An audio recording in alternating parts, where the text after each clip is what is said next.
একটা বড় বালতি মোটামুটি 10 লিটার জল ধরে। এই জলের মধ্যেই সামান্য 1 চিমটি আমি চুন মেশাবো।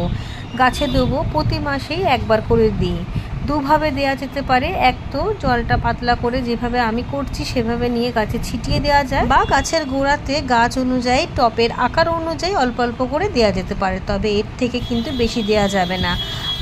প্রথম আমি গুঁড়ো চুন ব্যবহার করতাম, এখন সেটা একেবারে ভেজালে ভরে গিয়েছে বলে এখন আমি এই পানের দোকান থেকেই আনা সলিড চুনটাই ব্যবহার করি সামান্য পরিমাণে।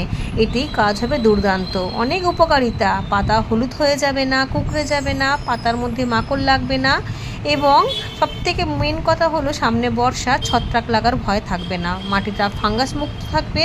এছাড়াও ক্যালসিয়ামের সোর্স যেহেতু, তাই ফুল ফল ধরে রাখতে সাহায্য করবে। যেমন সবজি গাছে অনেক সময় কড়া তো পড়ে কিন্তু সেটা হয় না, তাই চুনের জল ব্যবহার করলে গুটি সেট হয়ে যাবে এবং অনেক অনেক ফুল আসবে। মাটির উর্বরতাটাও অনেকটাই বেড়ে যাবে।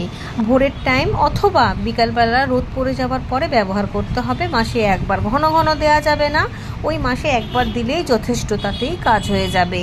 আর পরিমাণটা তো আপনাদেরকে বললামই, 1 চিমটি মতো দিতে হবে। আর জলটা নিতে হবে অনেকটা বেশি, ওই 8 থেকে 10 লিটার জল নিয়ে